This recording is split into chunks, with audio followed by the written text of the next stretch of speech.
Thank you, Belinda, so much for helping with my countdown to the moon project. I was wondering if you could say a little bit about yourself. Okay, great. So I'm Belinda Lopez. I'm the Flight Operations Training Lead for Lockheed Martin and part of the national team that is working on one of the three human lander programs for the 2024 Artemis 3 mission, and located here in the Houston area. So right close to JSC, and been in training development about 20 years. Was in back in Shuttle ISS and recently out at KSC, and now back home in Houston, and really excited about this program.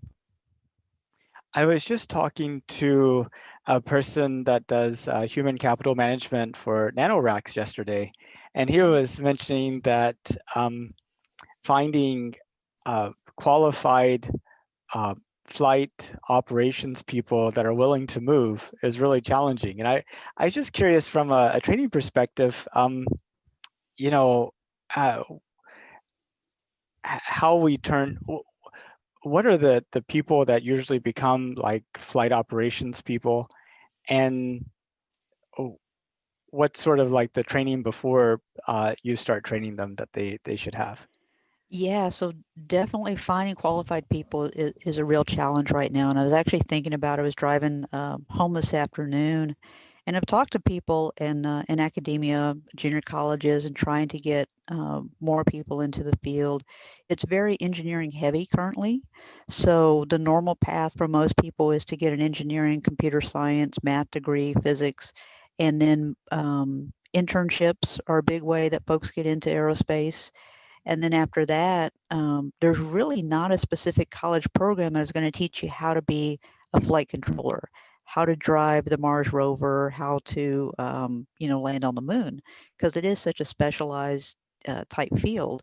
So really, we rely on folks having a good general background, and then getting into the field, and then we train them, specifically in operations and to go forward, in this current program, we're looking at using a lot of our designers. So a lot of the engineers who are right now designing the vehicle, and so it's kind of like eating your own cooking, where okay, you made this vehicle, now you've got to fly it. You've made this vehicle, now you've got to run it.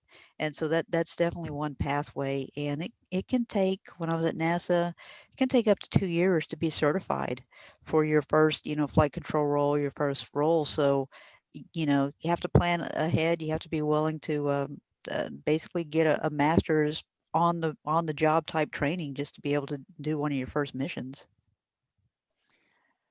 I remember whenever I was in middle school going to the Challenger Center, and Hmm. they have like you have like the crew that's on in space, and you have the crew that's sort of on ground doing the ground control, and it's really, of course, very much watered down to just kind of give a flavor of what it might be like. But uh, Hmm. and then of course you have the full blown sort of training that you do. I was reading Paul Dye's book. Let's see, Shuttle Houston, or Shuttle Flight, I think is what Yep. the name is. Yeah.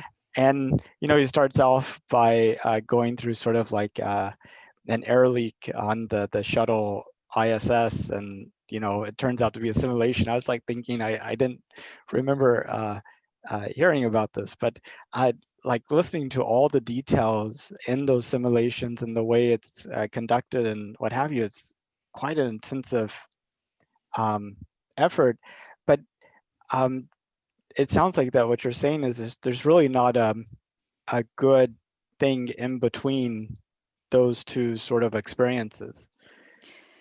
Yeah, definitely. Once you get into the sim world, and we're working on those training flows right now for our flight control teams and for the crew, and a lot of it is giving them the background information and then putting them in those as flight like as possible simulations.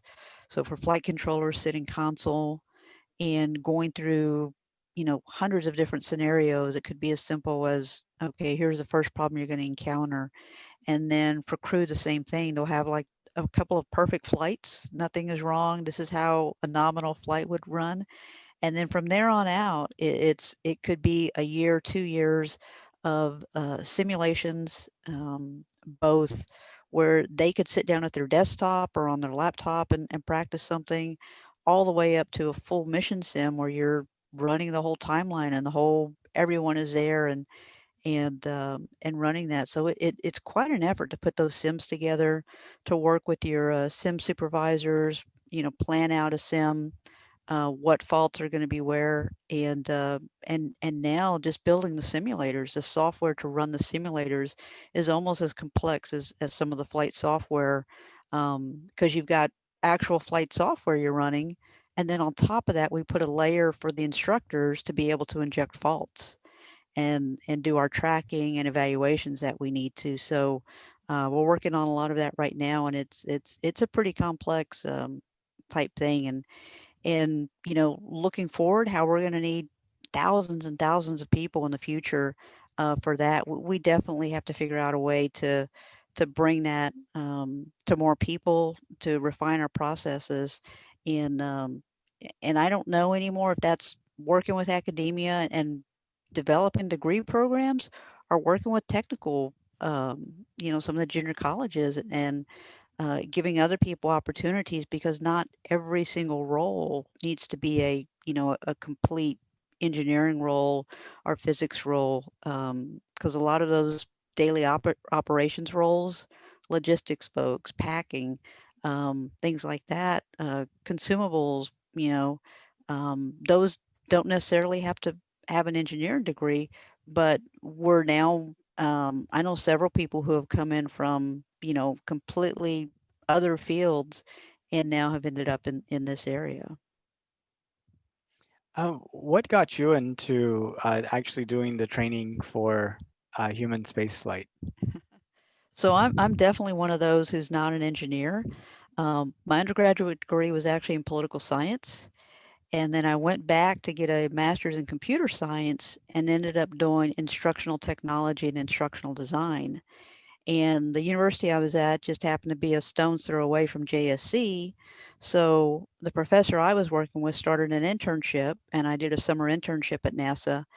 And then as I was working on my master's program, got offered an opportunity to work in training and training development there with United Space Alliance, and it's been wonderful ever since. Just to like I said, to just focus on training and putting those systems together and putting those curriculums and that flow together, and using the technology we have to teach people. We're really lucky. We've got really highly motivated people. So our job is really to kind of get out of the way, is to give them the information, give them the tools, and to put it together so it's the most efficient way that they can learn something. And like I said, really just let them excel, because we've got some great people on our team, and just like they say, really some of the best and brightest. And sometimes it really is giving them all the tools, and like I said, getting them out of the way and let them learn in the way that's most natural for them. Yeah, and it's amazing how much training's probably evolved over the course of your career. I remember it, starting out with just books, and now a lot of training is kind of online and what have you. I was wondering if you could talk about maybe some of the tools that you use to actually put together the training and the testing and Yep. all of that. Yeah, absolutely. And it's been funny because I that same professor who led me into my first NASA event, we talked pretty regularly, and we were talking a few months ago, and this whole COVID thing, it's like we've been doing this for 20 years. We've been telling people this is how you do this, this is what you need to do to make it a better experience. And so I think folks now, especially in the last 8 months, have really seen firsthand some of the capabilities of this online training environment, and what you can do. And I think a lot of folks for the first time have also seen that it can be done badly and it can be done really well. So it can be really painful, or as seamless and possible. But it's absolutely critical to something when you think about ISS right now. When you think about being on the moon, training folks on Mars, and that 3-month journey, they're going to have to be using these exact tools for refresher training, for expertise training, and so this two-way communication, setting the events up so that they're structured in a way for maximum learning and getting people. Like I said, it's really forced us into finally, after 20 years, using these tools to their maximum potential, and having everybody realize you don't have to be in that room, you don't have to be in a classroom to have that access to the experts that you need. And I think that's really what has opened up with all of this online learning. We're fortunate, we've got access to, like I said, right now we're building simulators for the Artemis missions. We're putting that together. And then we have mock-ups. We still have full-scale mock-ups that we delivered in August to the Johnson Space Center. We've got the medium fire already coming in next month. And we're looking at VR and AR, so virtual reality and augmented reality. Just like this, fake background I've got here, we can put people, like your background, into a certain environment. And we just got the AR set up in our crew cabin. So now you can walk into the crew cabin for Artemis and look around and see where the flight controls are going to be, see how things are going to be packaged. And it really gives you that sense of how much space you have. What is the out the window view? What should I expect in this environment? If you look at, like your background, um, just the lighting issues and the shadows. We were talking about glare coming in through the windows during, piloting, and where are we going to put the cameras? What are they going to be able to see out the window if they're 40 feet up and there's a solar panel or there's a radiator? So it's really interesting.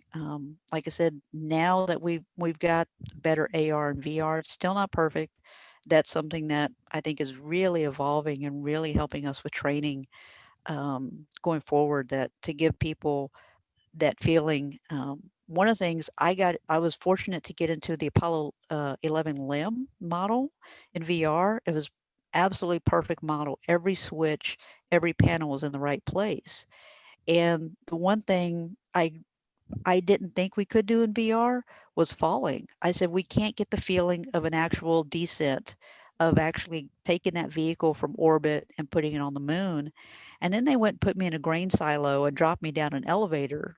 And I felt like I was falling. And I was like, okay, maybe we can do this in VR instead of um, something else. But we're actually going out next week to NASA Ames and looking at the vertical motion simulator there to see how we might use that in our training. So we really give the crew, a whole variety of experiences, everything from workbooks and classroom type lessons, all the way up to flying the simulators and how do you live and work in that environment. For Artemis 3, it's a 6.5-day mission, and we were kind of joking, but it may actually happen about putting that vehicle or a tent or something like that and letting folks kind of camp out for 6.5 days to see. This is, you can't just open the door and go outside. This is, if you want to go outside, you've got to spend an hour and a half. You can go outside for 6.5 hours, go hiking, but then when you come back in at the end of the day, this is your living space, and this is where everything is going to be. So that's, again, one of those real lifelike experiences that we're going to try and give them as we prepare them for their mission. Yeah, no, that definitely makes absolute sense to me. It's amazing how often whenever you're like on a camping trip, you're like, oh, that's I have no room for my cooking equipment, or Yep. I e- can't, yeah, I Exactly. can't get to my umbrella quick enough, or something like that. Yep. Um, so how do you figure out what you need to teach them?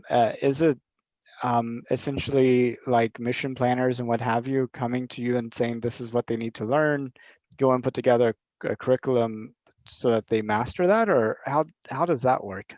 Yeah, we actually very much work backwards. So we know ultimately what the mission profile is and what the kind of the skills and knowledge they're going to use. So I actually met today with one of my curriculum developers, and for us who have been doing this for a long time, we wrote a lot of the shuttle curriculum and a lot of the ISS curriculum.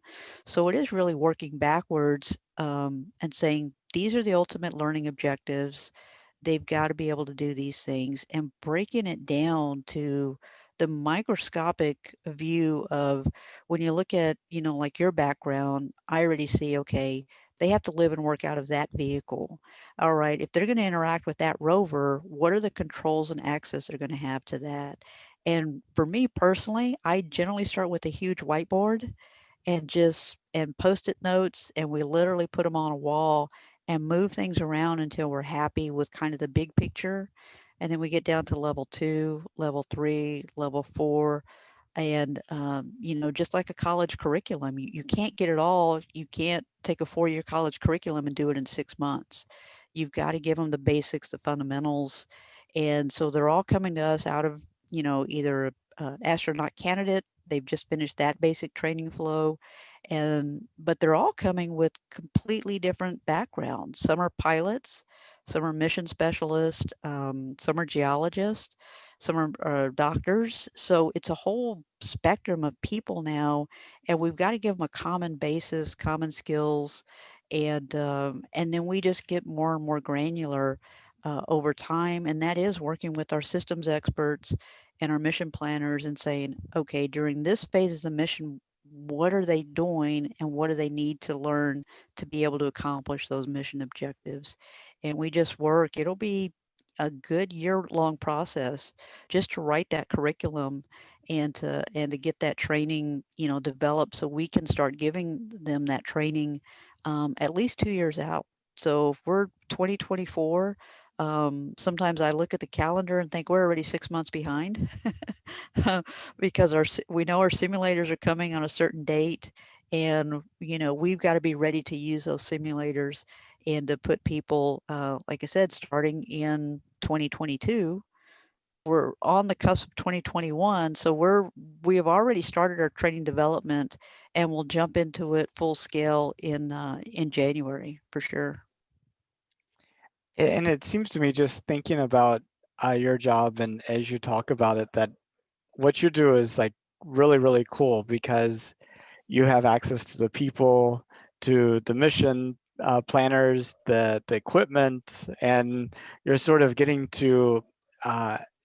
It seems like you would get exposure to pretty much everything. You would literally know the entire system. Yeah, well, again, because I'm not, an engineer or specialist in a lot of these systems.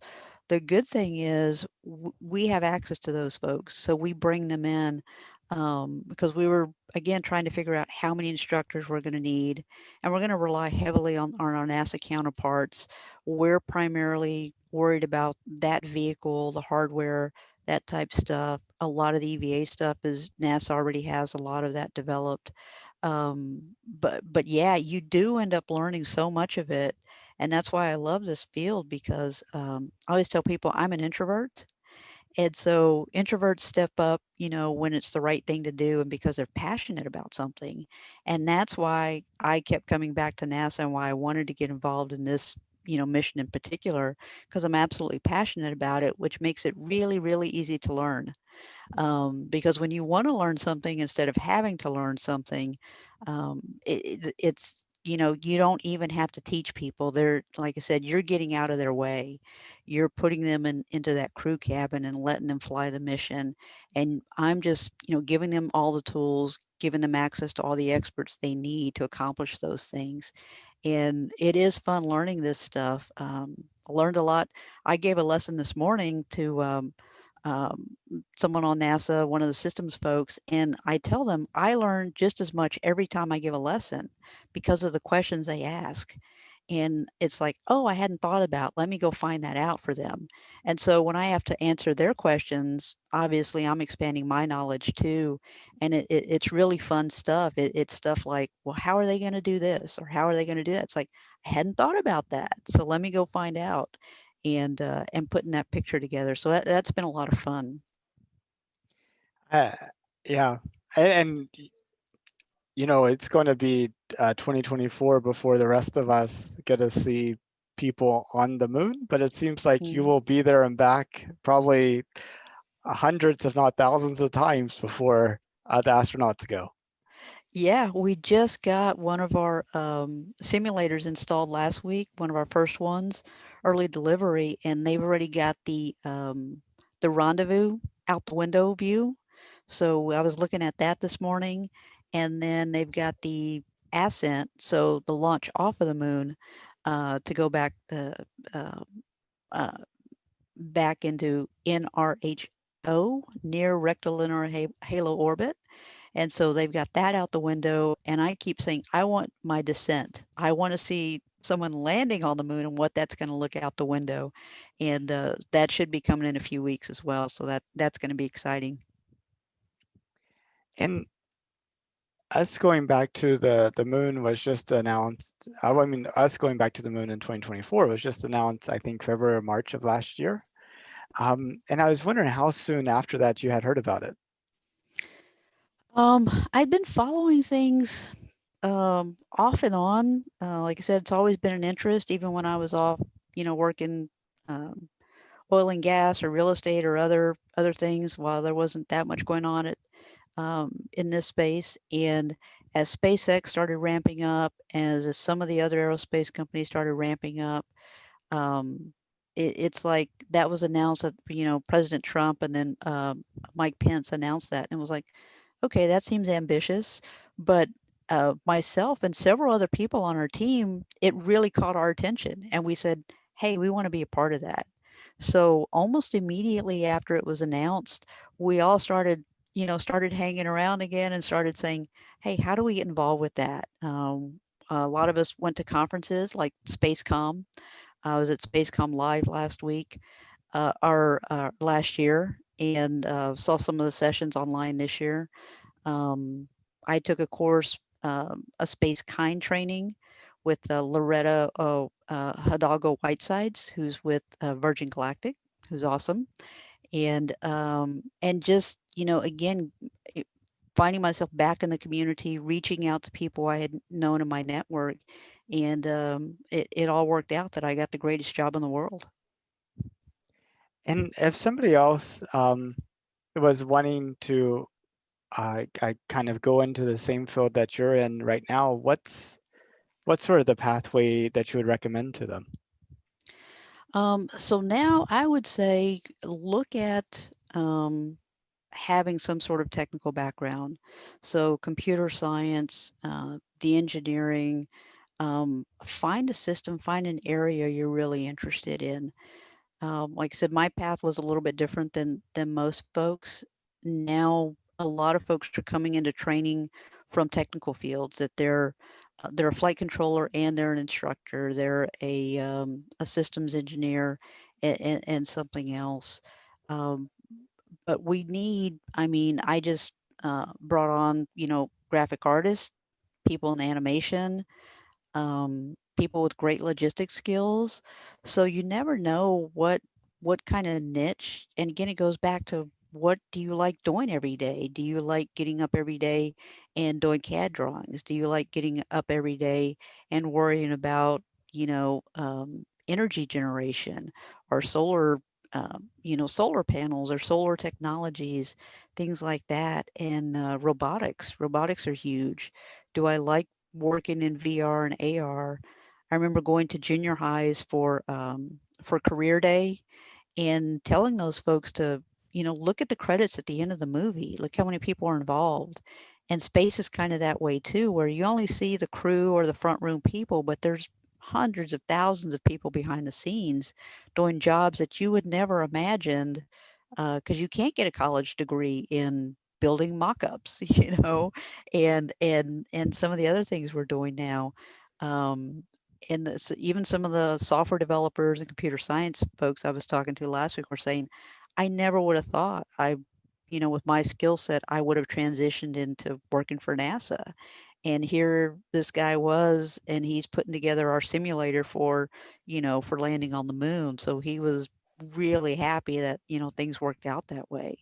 And so I think it's just a lot of persistence, and just again, staying in the field, um, finding a mentor in the field is recommended, and yeah, just keep at it. If you want to get there, you will.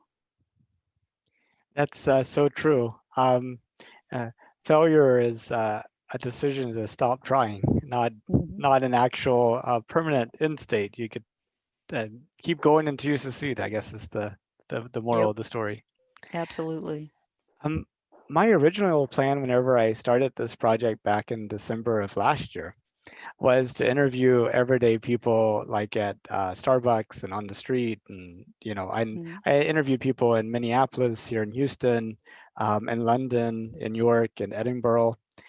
And um, most of the non-space people that I talked to actually didn't know we were planning to go back to the moon. And I was wondering if you found that surprising.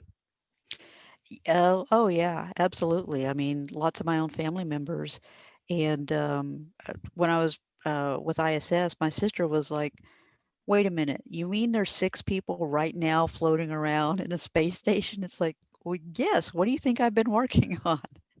And the same thing when I got this position, I started showing them pictures of the mock-ups and pictures of, hey, this is my new office, and they're like, wait a minute, we're going back to the moon? I didn't, realize, all this stuff is going on. It does tend to be a very, small community right now. Um, but I think once we get a little closer, we're already surprised how much public interest we're starting to get. People asking us for PR events, people wanting to come tour the mock-ups, to come see. And because of COVID, it's been really, really restrictive right now, but we're trying to do more, put that on the radar. The Space Center Houston here in the Visitor Center at JSC has just opened up for tours literally last week, again for the first time in, since April. And the people are now starting to walk through and see, wow, what is that big, huge vehicle that just showed up there? And it's like, well, that's the moon lander. And so the story is starting to get out, and as we get closer, like I said, I told our team, it's like, don't underestimate how many people want to come see this. We take it for granted because, like I said, that's my office. I go there, every week, and I get to play in a moon vehicle and show people what it is. But if you've never seen it and you walk in and you see this, a space shuttle or a lunar lander in Building 9 at JSC, it's like it's pretty impressive. It's like, wow, this is, the kid in a candy store for aerospace and for space explorers. So I think that's, imperative that we get those, especially the kids.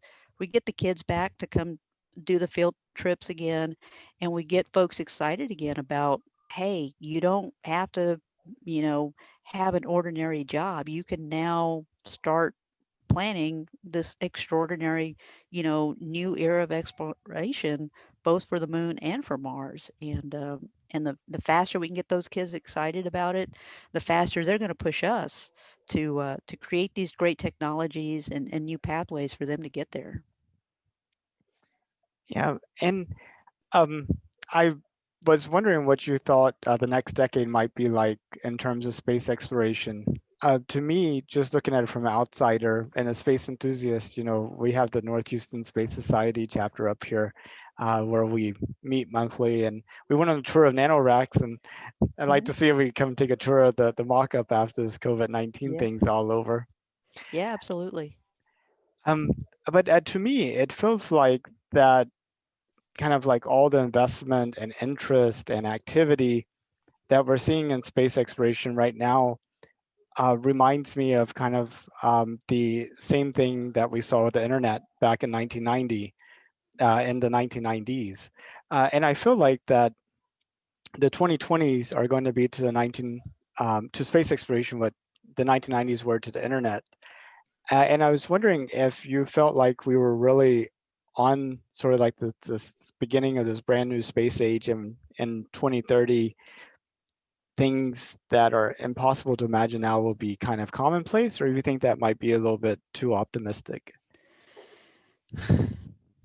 I'm very optimistic about the future of space. It is frustrating sometimes how slow it seems to move when, folks don't realize that Blue Origin is almost 20 years old. SpaceX has been around, now over 10 years, and some of their early failures, and you look at the glory of where things are now.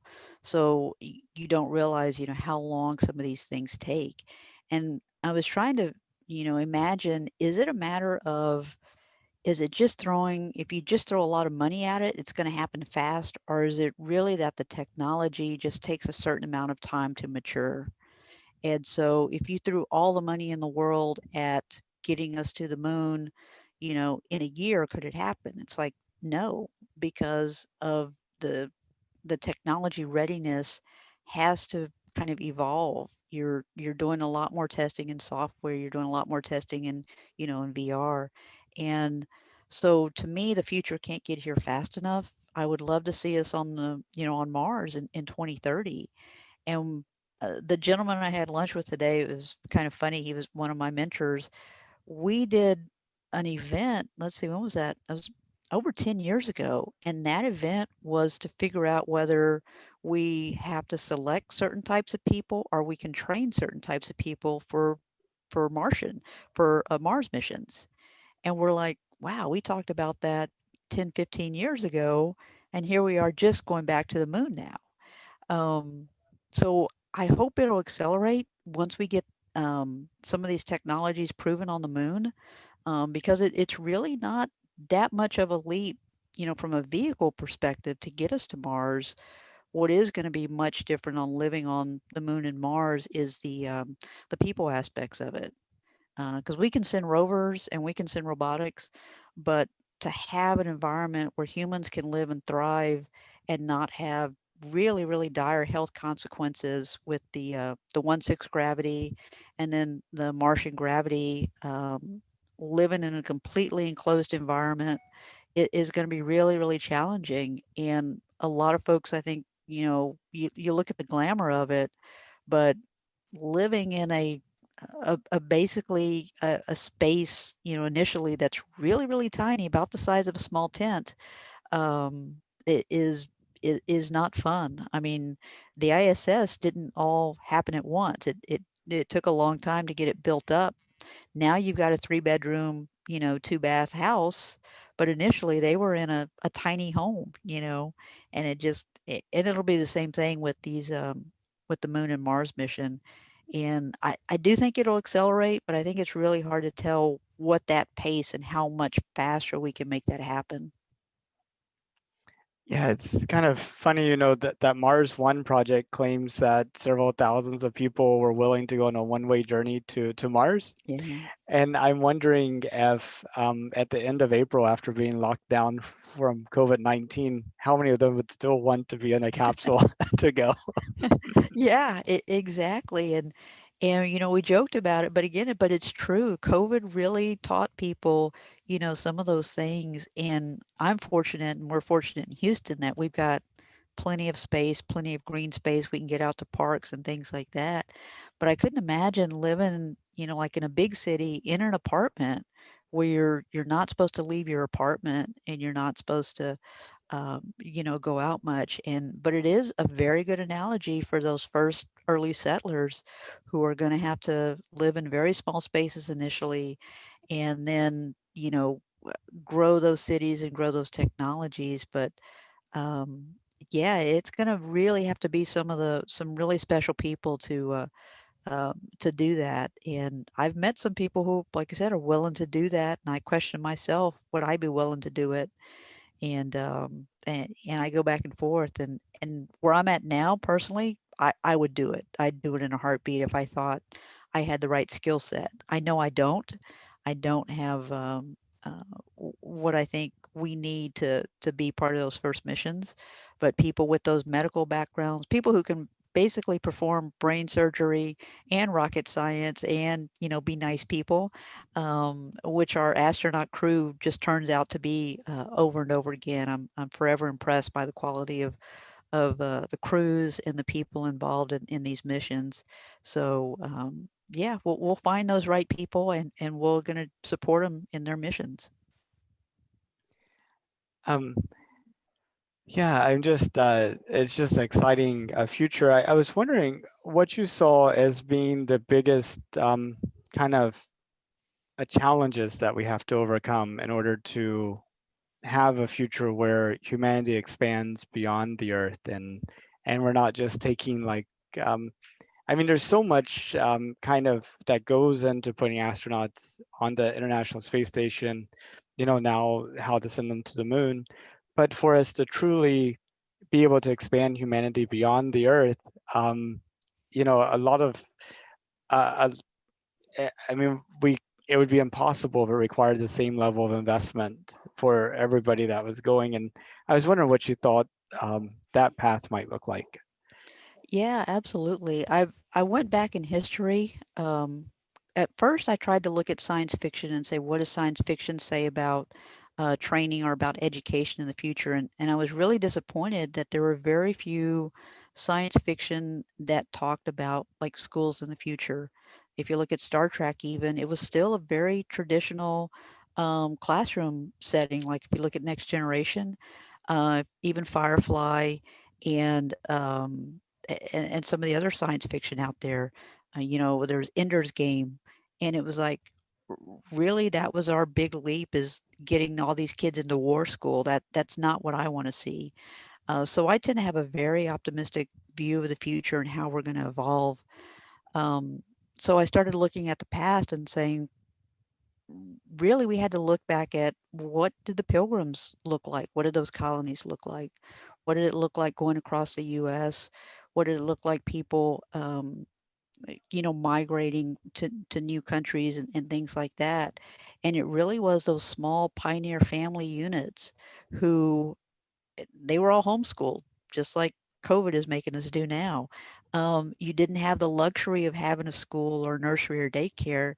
You had to figure out how the family units lived and worked and taught and learned in a very, very small environment. And I think that's what we're going to see. When we talk about going out there, I always say it's actually the people problems that are the bigger issues than the technology problems, because I have total faith in our engineers and our folks that if you give them an engineering problem and it doesn't violate the law of physics, they can figure it out. They'll get it sorted out. That's why we send humans and not robots, because they're creative.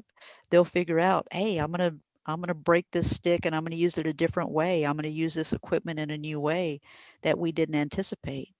And I think that's what our biggest challenge is figuring out how to put human units, family units, colony units together and out there. Because once you get past a certain number of people, you start to bring a lot of the problems we already have here on Earth, um, crime, addiction, jealousies, all these very human problems and stuff that you have to deal with. And like I said, to me, that's the bigger challenge is having people, migrating, just like we have immigration and migration problems, now.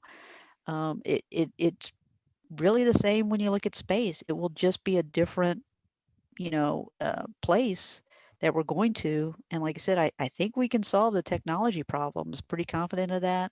But once you get a certain amount of people, that's where you're um, people don't want to go without their kids. People don't want to go and have to leave their families behind. People are going to fall in love. People are going to want to have, more kids. And so, can we even have kids on the moon? Can we have them on Mars? What is that going to be like? So the expanse, I go back to science fiction, is one of those showing, wow, if we've got generations living on Mars, those kids probably aren't going to be able to come back to Earth. And so yeah, those people problems are going to be, they're fun, again, thought experiments, but they're really not. They're really the challenges that we have to think about solving and figuring out how to live and work in space.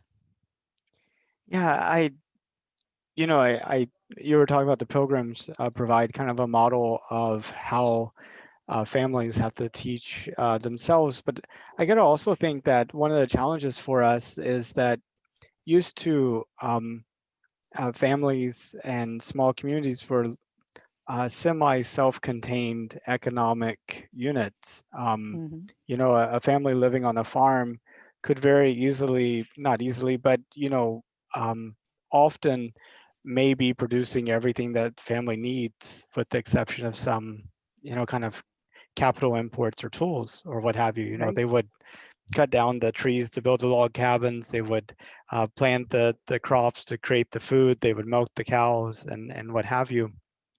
But now we're a lot more specialized and isolated, and there's not really that same baseline in terms of like family education that you have had at that time. Right. So I mean, there's really not much difference between me working and like my children playing games on the computer. From the outside, it looks the same. It's just Right. sit in front of the box and put your fingers on a keyboard, and magic stuff will happen. Right. Um, I, so I mean, uh, it almost feels like that, despite having all this kind of information at our fingertips, our ability to kind of like educate each other is a lot more challenged, just because there's so much to learn, and we need to know so we need to know a narrow piece deeply, which may Mhm. not intersect anybody else's kind of area around us. And I just wonder what your thoughts were on that situation. Yeah, absolutely. So, like you said, who would want to take their family to that environment? Yet we look at all of human history, and that's exactly what they did. Is they traveled in covered wagons and set out on their own, these little autonomous units, and then just started growing and growing. And when I think about, would we take a family? How long would it be before we migrate? First starting with just the early explorers, and then now we're ready to send over the Mayflower to Mars.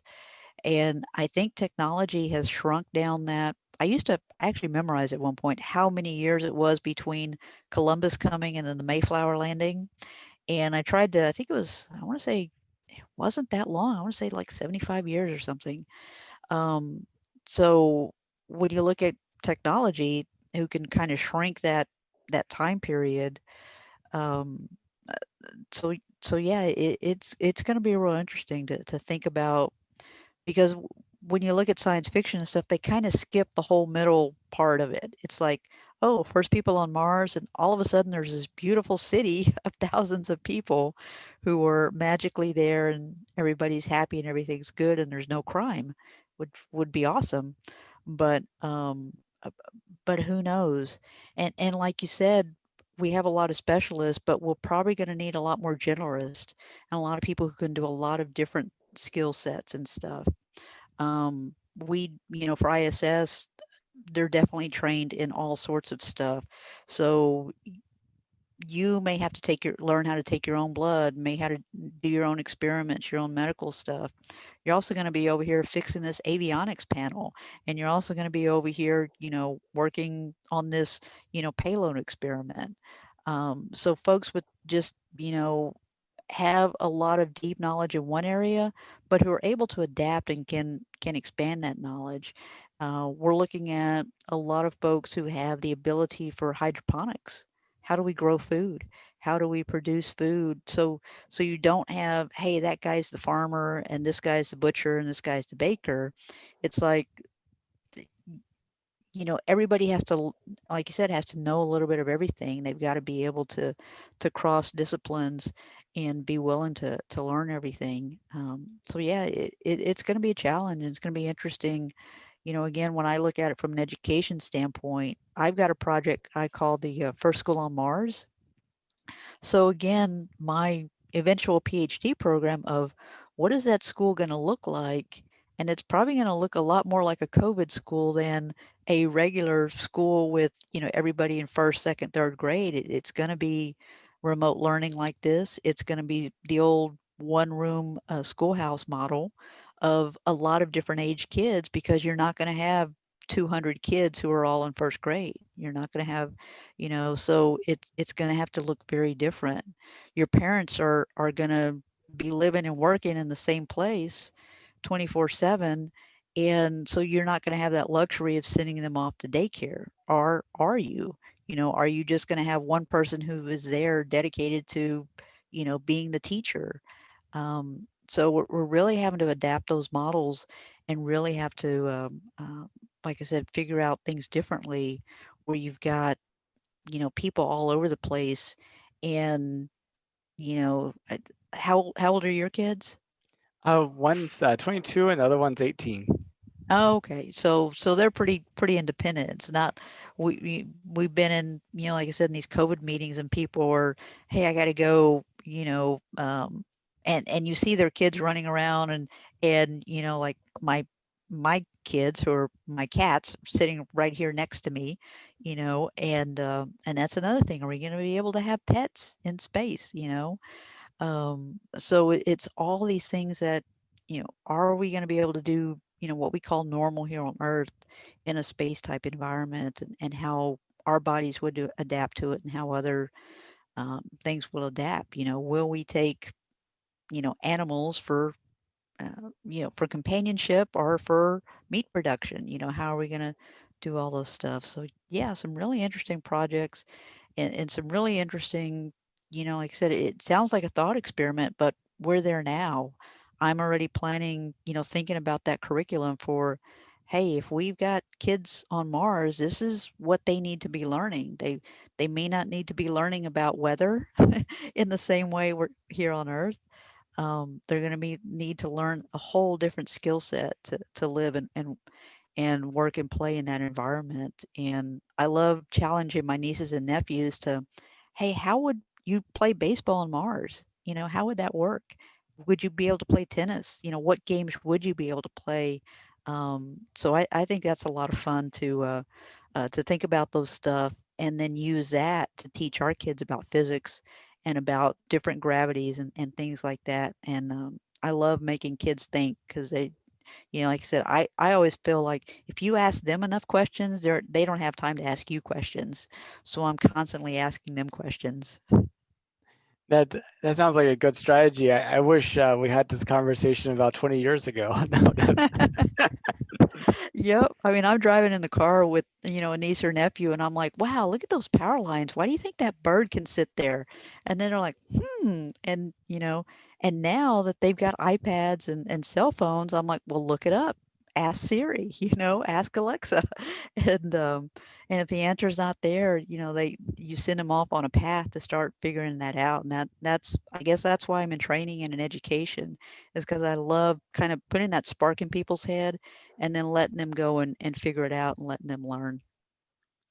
as you were talking through the school, future school on Mars, another model kind of popped in my head of something that exists today. And that is, I came across an organization in my high school years called Mercy Ships. It's basically Mhm. um, this medical missionary type ship where you have families living on it for months and years at a time. A lot of them have kids of different ages. And they have to have kind of like the schooling taken care of, but they may only have one or two kids in a particular grade. Uh, Yep. and it is like a ship where Mhm. you have people taking care of the vessel and steering it, and then you have people taking care of feeding people and maintenance and everything else. And Mhm. um, I was wondering how different you thought the situation on Mars might be from that environment. Very similar. I mean, and again, I went back and looked at like Native Americans, tribes, and how, as they were migrating, how did they teach your children? So the kids, there was really no separation between the work and school and play. So if you're, the ship's engineer and you've got to go fix something, you may have to bring, your 10-year-old or 12-year-old, and they may have to sit there, watching you because there's no place to put them. There's not a babysitter. And that's really the original apprentice model of going back in human history is why did you become a shoemaker? Because my dad was a shoemaker and I saw that all day long. Why did you become a baker? Because, we got up at 4 a.m. and we learned how to bake bread. Um, Now it's, to me, it was kind of like, okay, so what's the line between the child labor laws and teaching them, my skills in whether that's in flying a spaceship or in, the hydroponics lab. If I take them into that lab and give them a task, but they're learning, that's a different education experience than sit there in a classroom and sit there and watch something or read about something. They're getting actual hands-on learning.